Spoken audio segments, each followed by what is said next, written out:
kedua setelah kita tadi tanya jawab dengan mahasiswa, yaitu saudara akan saya ajak untuk mempelajari apa yang namanya konsep ekohidrolik atau ekohidrologi itu. Konsep pengelolaan daerah aliran sungai atau DAS secara ekohidrologi. Eko artinya ekologi, hidrologi artinya air. Jadi kita padukan antara ekologi dan air itu sendiri. Kita tidak hanya melihat air itu sebagai air, tapi air itu merupakan satu bagian yang tidak terlepaskan daripada ekologi. Dan di dalam ekologi itu sendiri ada manusianya. Jadi ekologi itu bukan hanya semua flora fauna, tapi flora fauna dan manusia. Sedangkan manusia itu termasuk fauna sebetulnya di dalamnya. Fauna yang paling dominan di dalam memperbaiki atau merusak ekologi itu sendiri. Nah, tapi saudara sekalian, kalau kita breakdown lebih dalam lagi atau lebih rinci lagi, yang namanya ekohidrolik atau ekologi itu biasanya ada unsur A, B, C. Abiotik, biotik, dan culture. Abiotik itu menggambarkan seluruh yang tidak bernyawa, yang tidak tumbuh, fisik. Misalnya air itu abiotik. Kemudian sedimen itu abiotik. Bangunan itu juga abiotik. Ya. Atmosfer, suhu itu sesuatu yang abiotik. Bisa dinamis tapi dia tetap abiotik. Kemudian yang biotik itu yang berupa tanaman, hewan, ikan, dan lain-lain. Itu semuanya adalah biotik. Kemudian culture itu adalah manusia. Di bagian sana ada manusia, ada rumah, ada masyarakatnya yang sedang naik perahu ke satu danau tertentu. Ini adalah gambaran danau yang sangat menarik, yaitu Danau Bangkau di Kalimantan Selatan. Ya, konsep yang kita kembangkan di situ adalah ekologi. Saudara bisa mengambil airnya dari situ. Saudara cari di mana ada terjunan, saudara juga bisa mengambil air untuk pembangkit listrik. Ya. Jadi konsepnya 3 itu kita ramu. Kita tidak bisa membangun pembangkit listrik tenaga air dengan melupakan culture atau masyarakat setempat. Juga tidak bisa membangun pembangkit listrik tenaga air dengan melupakan unsur biotik, unsur ikan yang harus bisa naik turun. Kalau saudara bendung, ikan sudah tidak bisa naik turun, sudah dapat listrik, tapi saudara tidak dapat ikannya mati. Gitu. Tidak bisa. Atau saudara biarkan das itu rusak, biotik flora fauna, saudara akan rusak juga mikrohidronya. Bagaimana dengan abiotik? Tentu saja saudara harus memperhatikan listrik, air, ya, saudara harus memperhatikan sedimen juga. Jadi semuanya menjadi satu kesatuan. Inilah yang disebut dengan ekosistem. Saudara melihat satu tempat sebagai satu ekosistem, kemudian saudara memasukkan satu unsur teknik di dalam ekosistem itu. Tentu saja unsur teknik yang saudara masukkan dalam ekosistem itu tidak boleh merusak ekosistem yang ada, tapi justru bisa mengembangkan ekosistem itu, meningkatkan kualitas ekosistem. Nah, ini tugas yang sangat berat. Ya, kita memasukkan unsur teknik, teknologi dalam ekosistem, tapi tidak boleh merusak ekosistem, tapi justru harus mengembangkan ekosistem. Nah, ini adalah pelajaran yang harus kita pikirkan lebih jauh tentang makna maupun bagaimana menyelesaikannya. Saudara sekalian, kita akan melihat peraturan perundang-undangan sebagai dasar hukum untuk melakukan perbaikan itu apa saja? Apakah sudah ada peraturan perundang-undangan untuk das, untuk sungai, untuk sempadan sungai, untuk danau, untuk mata air, dan sebagainya? Kenapa sekarang masyarakat masih saja merusak sungai? Kenapa masyarakat masih saja merusak das? Kenapa masyarakat tidak peduli dengan danau?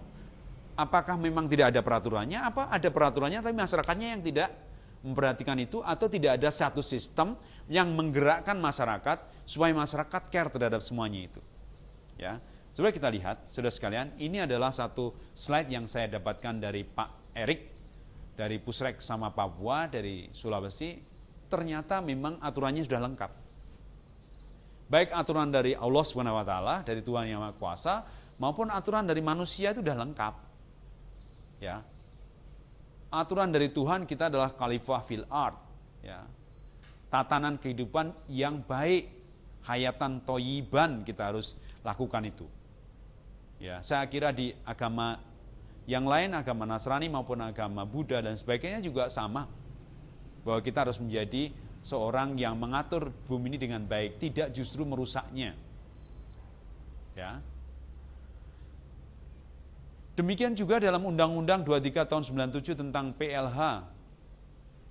Ya, lingkungan hidup kesatuan, lingkungan hidup rumah kita bersama tempat di mana kita beraktivitas. Ya. Ada sumber daya alam, sumber daya buatan, sumber daya manusia. Kalau kita lihat lagi, ini ada tempat-tempat di mana di situ ada hutan, ada sungai, ada tempat budidaya, ada konservasi. Inilah das yang cantik yang harus kita pelihara kalau kita ingin mengembangkan mikrohidro. Gambaran das seperti itulah yang akan menyebabkan kita menjadi yakin bahwa pembangkit listrik kita tidak akan pernah berhenti karena airnya rusak. Bagaimana dengan peraturan di sungainya sendiri, saudara sekalian? Bagian sana ada sempadan sungai, alur sungai, ya itu sudah ada aturannya, ya di Permen di PP 3591 atau sekarang ada Permen PU juga, ada sekarang ada Undang-Undang nomor 38, ada Undang-Undang Sumber Daya Air nomor 4 tahun 2000, nomor 7 tahun 2004, ya. Bagaimana dengan industri? Ya ada perkotaan, pemukiman, industrian, pertanian, perkebunan, kawasan hutan lindung juga sudah ada. Jadi semua sudah diatur sebetulnya di dalam undang-undang. Ada semua. Ya. Bagaimana dengan yang lain? Sudah akan bisa melihat PP 359 tentang sungai yang sekarang menjadi PP 38 2011 tentang sungai, sudah akan bisa melihat secara total peraturan itu sudah rigid. Ya. Tapi implementasi yang menjadi masalah utama. Juga demikian juga seperti ini Undang-Undang 45 pasal 28G ayat 1, setiap orang berhak hidup sejahtera, lahir dan batin, bertempat tinggal dan mendapat lingkungan hidup yang baik dan sehat serta berhak memperoleh pelayanan kesehatan. Ya.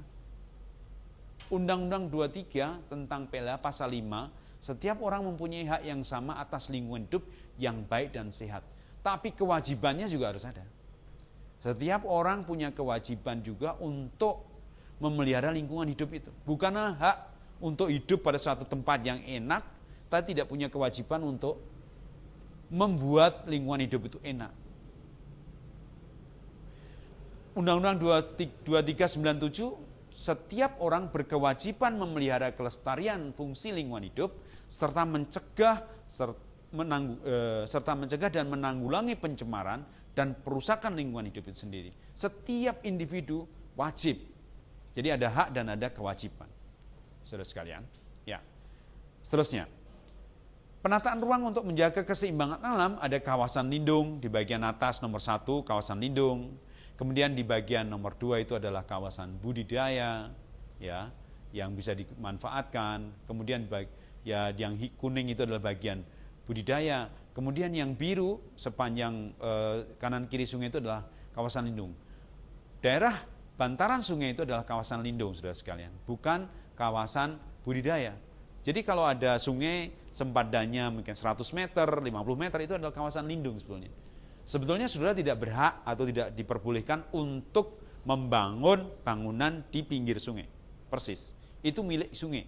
Karena sungai itu dinamis, kadang ke sini, kadang ke sana. Kita aja yang membuat sungai itu statis. Gini, tidak boleh ke sana, tidak boleh ke sini, ya. Padahal itu adalah wilayahnya sungai.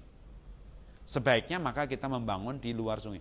Bagaimana kalau mikrohidro di dalam? Nah, kalau mikrohidro memang masih diizinkan untuk di pinggir sungai, tapi lebih baik di luar sempadan sungai dengan cara saudara membuat intake keluar dulu, di situ saudara bangun, keluarkan lagi. Sehingga sempadan sungai sebagai buffering sungai itu masih bagus.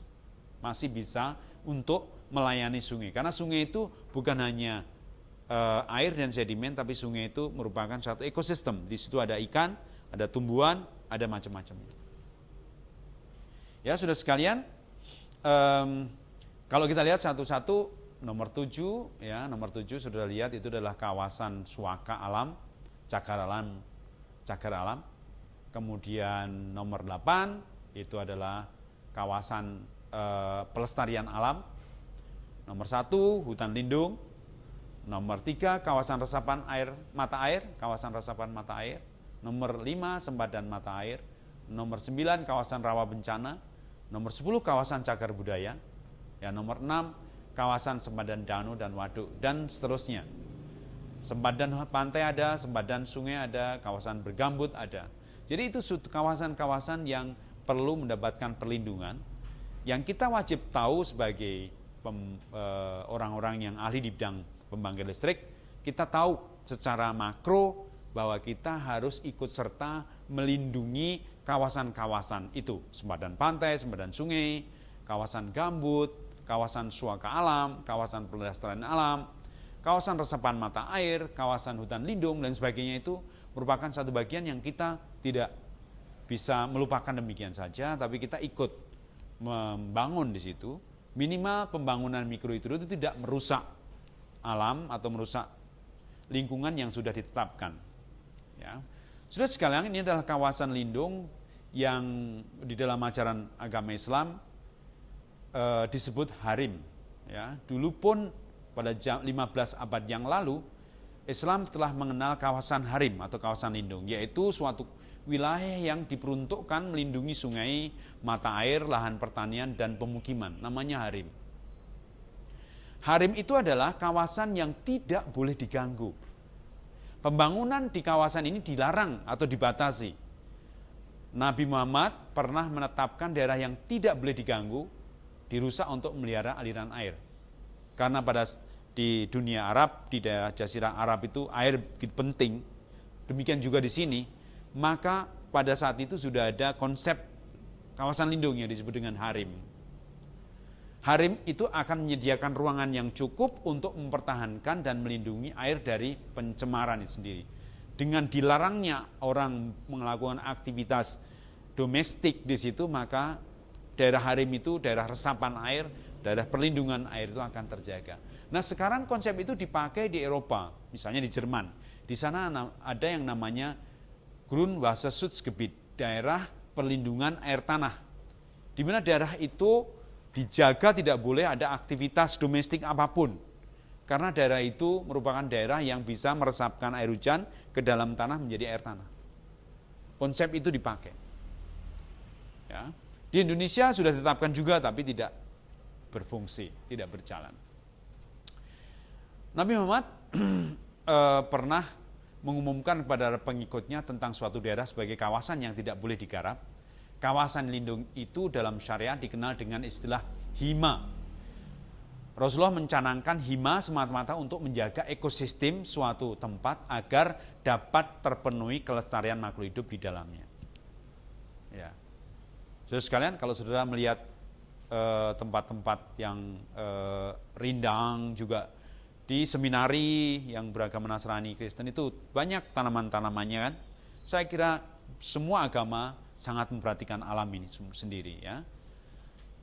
Maka sebetulnya yang ingin saya canangkan kepada saudara sekalian adalah sebenarnya baik aturan dari Tuhan yang Maha Kuasa maupun aturan yang kita buat sendiri itu sudah ada.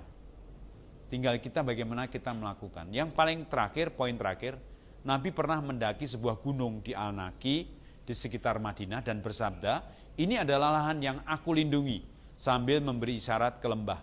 Luas yang dilindungi sekarang kalau diperhitungkan kira-kira 2049 hektar. Ya, konsep inilah yang sebetulnya harus kita bawa sampai sekarang dalam setiap agama. Ya. Sumbernya sudah bisa lihat di Mangunwijaya 2005, ya, konservasi alam dalam Islam, Jakarta Yayasan Obor Indonesia, sudah bisa melihat dari sana. Dan seterusnya. Saudara sekalian, juga dalam Quran surat Luqman 20, tidakkah kamu perhatikan sesungguhnya Allah telah menundukkan untuk kepentinganmu apa yang ada di langit dan apa yang ada di bumi, dan menyempurnakan untukmu nikmatnya lahir dan batin, dan di antara manusia ada yang berbantah-bantahan tentang keesaan Allah tanpa ilmu pengetahuan atau petunjuk dan tanpa kitab yang memberi penerangan. Sesungguhnya, saudara sekalian, Allah sudah meletakkan bahwa das itu adalah urusanmu, sudah diberikan pada kita. Kalau kita tidak memperhatikan, kita tidak mengelola, ya tidak bisa, ya kita harus mengelola. Bumi seisinya diberikan pada manusia untuk dikelola dengan baik. Tidak ada gunanya kita minta lagi pada Tuhan untuk mengelola das itu. Karena sudah diserahkan untuk kita kelola. Artinya kita menyerah itu tidak bisa. Saudara sekalian, bagaimana dengan kriteria kawasan hutan lindung? Ya, saudara sekalian, kalau nanti saudara melihat satu kawasan di atas 2000 meter di atas permukaan laut, itu adalah hutan yang tidak bisa diapa-apakan. Di atas 2000 tidak boleh diapa-apakan. Ya. Kemudian hutan dengan kemiringan 22 derajat itu juga tidak bisa diapa-apakan. Ya, atau 40%. Itu tidak boleh kemudian diganti di apapun, dibiarkan, karena itu adalah kemiringan yang kritis. Ya, itu adalah bagaimana kita menjaga das itu dari titik ke titik. Tapi sudah sekalian lihat apa yang terjadi. Lereng lebih dari 40 derajat, 40%, ya, ini tetap aja digundul oleh kita di gambar sebelah ini. Ya. Kemudian di sebelah ini juga saudara akan melihat lereng lebih dari 40% juga oleh kita digundul. Jadi apa sebetulnya yang menyebabkan itu? Saya kira adalah controlling, ya. Karena dalam sistem itu selalu harus ada kontrol. Kalau kontrolnya tidak kuat, maka yang terjadi adalah pengundulan yang tidak terkontrol seperti ini. Ya. Kita lihat lagi, apa yang terjadi?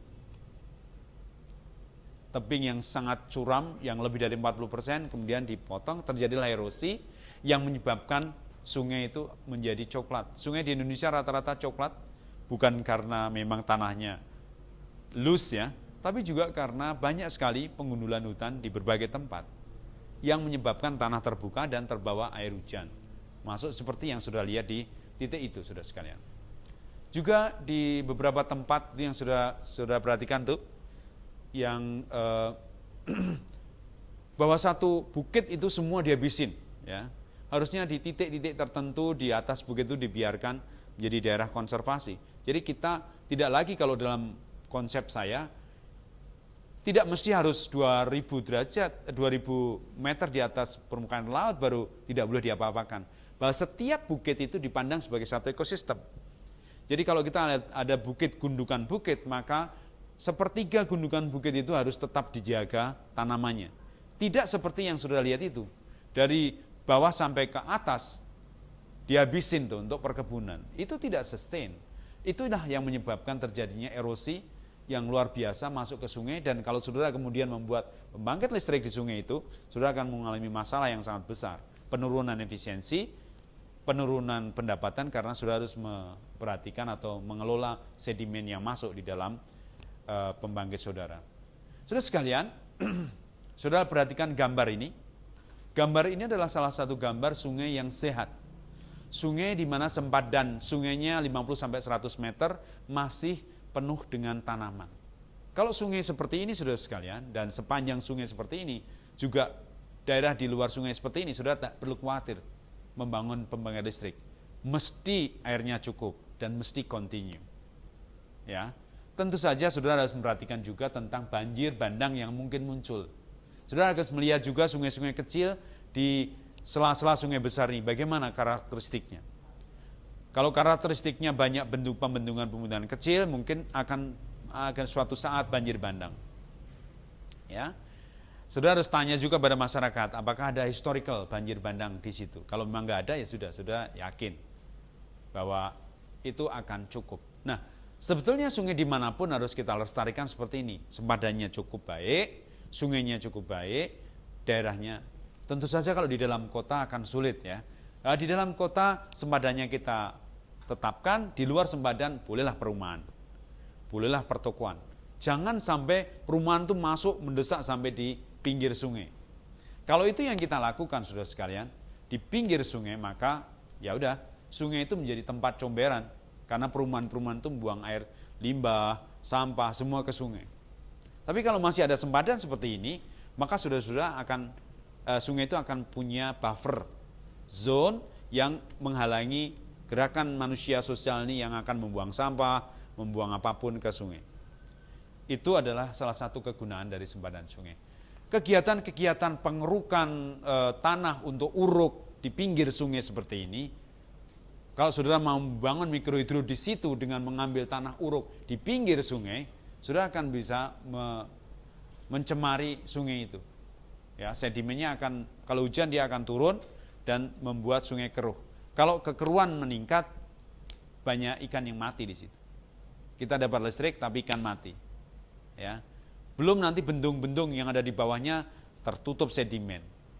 Ini harus kita perhatikan. Jadi kegiatan seperti ini, saudara sekalian, ini tidak dibenarkan. Mencari galian, bahan galian di pinggir sungai. Ini adalah sempadan sungai. Ya. Penting sekali. Saudara mungkin kali ini saudara berpikir mikrohidro dengan 10 kW. Tapi saudara akan melihat nanti, saudara tidak hanya bekerja pada 10 kW, tapi 1 mega, 2 mega, 10 mega. Kalau 10 mega, mungkin truk saudara yang saudara operasikan di situ sudah lebih dari 50 truk di situ. Mungkin saudara butuh tanah timbunan. Di mana saudara mengambil tanah timbunan? Tidak diperkenankan mengambil tanah timbunan di pinggir sungai, karena akan terjadi seperti itu. Saudara harus lari jauh di luar sempadan sungai, saudara ambil di situ.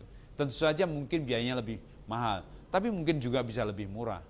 Tergantung bagaimana kita bisa memanage proyek itu. Saudara sekalian, limbah padat dan cair ke sungai yang dibuang seperti contoh yang dalam gambar itu bagi mikrohidro saudara sangat fatal itu. Kalau plastik setiap hari mengalir di sungai kemudian masuk di turbin saudara, maka turbin saudara akan berhenti. Ya, kan sudah ada trash rack-nya, Pak, trash rack-nya untuk menahan. Kalau trash rack-nya itu banyak plastik sampahnya, maka saudara harus ngambilin terus setiap 2 jam sekali misalnya, juga biayanya mahal sekali. Atau kalau saudara biarkan selama seminggu misalnya, debit yang masuk ke situ sedikit karena sudah tertutup oleh sampah itu semuanya. Nah, saudara sekalian, itulah yang perlu kita perhatikan, bahwa das itu tidak hanya tanamannya, tapi culture masyarakat di das itu harus ada education. Jadi kalau kita membangun pembangkit listrik di satu titik sungai tertentu, maka harus ada dana yang digunakan sebagai CSR dari pembangkit itu untuk memperbaiki masyarakat. Supaya masyarakat tidak membuang sampah, supaya masyarakat berpenghijauan di situ dan sebagainya. Itu adalah hal yang sangat mutlak yang harus kita lakukan. Saudara sekalian, ada hal yang ingin saya sampaikan terkait dengan das, dengan ikan, dengan alur sungai, yaitu kalau saudara membuat bendung seperti ini. Untuk pembangkit listrik, saudara bendung sungai itu, kemudian saudara alirkan airnya ke intake saudara untuk pembangkit listrik misalnya, maka saudara harus perhatikan di situ banyak ikan yang terhalang, tidak bisa bermigrasi ke atas. Dan ikan itu banyak sekali, 30% dari ikan di sungai itu bermigrasi, naik ke atas, turun, naik ke atas, turun. Migrasi ikan bisa dipengaruhi oleh reproduksinya. Kalau dia bertelur dia naik ke atas, kalau hidup di bawah misalnya. Bisa juga dipengaruhi oleh predator, kalau di bawah dia dikejar-kejar predator, pemangsa dia naik ke atas, tapi kalau pemangsa pergi dia turun lagi ke bawah. Bisa karena polusi, ada polusi di titik tertentu ikan pindah, atau karena memang sifatnya itu sendiri, ikan punya daya jelajah yang ada yang pendek, ada yang jauh gitu. Ya, itu semua harus kita pikirkan juga dalam konsep pengelolaan das terkait dengan PLTMA. Jadi bukan hanya focusing pada listrik, tapi berfokuslah pada ekohidrolik, pada flora, fauna, manusia, dan juga air sedimen dalam kaitannya dengan pembangunan listrik itu. Kalau seandainya nanti saudara membangun pembangkit listrik dan saudara membangun bendungan, tolong saudara kasih tangga ikan, agar ikannya tetap bisa naik ke atas dan ke bawah. Ya. Ini sudah bisa menyelesaikan sebagian dari permasalahan ikan. Tapi kita sebetulnya kalau mau lebih teliti lagi, ada makhluk-makhluk lain selain ikan yang harus kita beri fasilitas bisa naik. Misalnya belut, ya, itu yang makro vertebrata. Yang invertebrata, yang mikro invertebrata, misalnya plankton atau hewan-hewan kecil, itu juga dia drift, dia juga sedang naik bermigrasi ke atas ke bawah. Itu juga penting. Jadi ini adalah salah satu contoh aja tangga ikan, tapi ada tangga ikan yang tipe bypass, yang tipe melingkari bendung, itu yang cocok untuk seluruh. Jadi ikan bisa naik, kemudian mikro dan makro invertebrata bisa naik, vertebrata apapun bisa naik turun. Jadi semacam membuat saluran kecil yang melingkari bendung supaya ada akses untuk untuk fauna bisa naik turun.